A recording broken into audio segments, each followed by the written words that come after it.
notre partenaire, il ne peut jamais, notre partenaire ne peut combler nos besoins. Ça n'existe pas.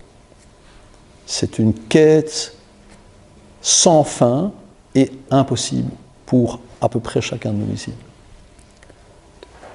Aucun partenaire ne peut combler nos besoins. Et ce qui est possible, par contre, c'est plutôt que d'attendre, de souhaiter, d'imaginer, de demander à notre partenaire quelque chose que nous n'avons pas pu prendre. C'est comme ça, c'est notre destin. C'est ce que nous pouvons faire, c'est lui donner. Tout ce que nous pouvons lui donner, sans rien attendre. Et l'autre, s'il peut faire de même, et il peut le faire si moi j'insuffle ce mouvement-là déjà. Si j'attends déjà de l'autre qu'il fasse ça, c'est déjà fini. Donc, moi, je donne ce que je peux donner, hein, et je vais prendre là où je peux prendre. Si je n'ai pas pu prendre chez ma mère, en tous les cas, je ne peux pas le prendre chez aucun conjoint, ça n'existe pas, ou conjointe. Si l'autre peut donner, plutôt que d'attendre, d'espérer, de demander, si l'autre peut donner, alors ça donne des couples qui se nourrissent. C'est vrai.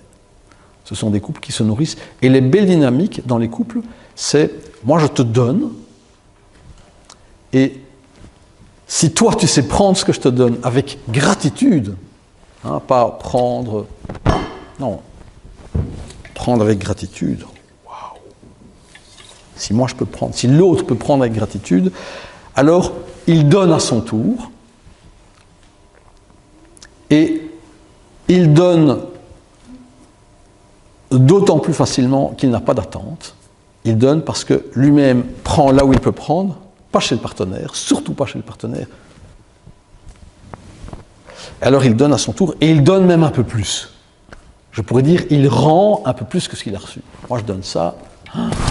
Il a de la gratitude, il n'y a pas d'attente, il a de l'estime, il reçoit avec... Il prend, moi je dis, il prend avec gratitude, et parce qu'il prend avec gratitude, il donne encore un peu plus, et donc ça nourrit cette dynamique, et alors moi je reçois encore plus que ce que j'ai donné, ça c'est extraordinaire, je ne m'y attendais pas du tout, ça me nourrit, ça me fait du bien, j'ai pas d'espoir, j'ai pas d'attente, et je donne encore un peu plus à mon partenaire. Et ça nourrit des dynamiques qui sont nourrissantes et bénéfiques pour les couples. Et je dois le dire, je le vois rarement. Et je le vois. Ça existe. Ça existe. Et ça, c'est un beau terreau, ce sont des bons fondements pour des couples. Ça veut dire qu'il n'y a pas d'attente. Il n'y a pas d'attente.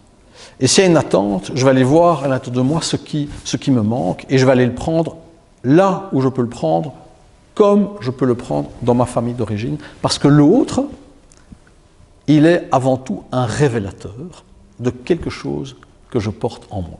Que ce soit boiteux ou pas boiteux, ou quel que soit le regard que je pose là-dessus, l'autre, il est un révélateur, donc en réalité un cadeau, il est à mon bénéfice, il me permet de révéler en moi quelque chose qui est inconfortable.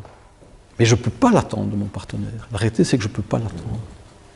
C'est une attente qui est vaine. Donc je donne. Et je prends avec gratitude. Ça, c'est prendre pour moi. Et je dis pas recevoir, moi je dis prendre. Prendre. Pas recevoir, prendre. Je le prends avec gratitude. Et ça, c'est bénéfique. Déjà, de prendre avec gratitude, c'est déjà quelque chose que celui qui donne reçoit. Si l'autre prend avec gratitude, et si moi je donne sans attente, parce que c'est un débordement de moi-même, et que je n'attends pas, et que l'autre, de surcroît, reçoit avec gratitude, c'est magnifique. Et en plus de ça, lui, il donne aussi un débordement, un trop-plein, il donne, sans attente. Alors, ça nourrit des dynamiques d'excellence dans les couples. Et ça, c'est l'invitation. C'est ça qui est entre nos mains.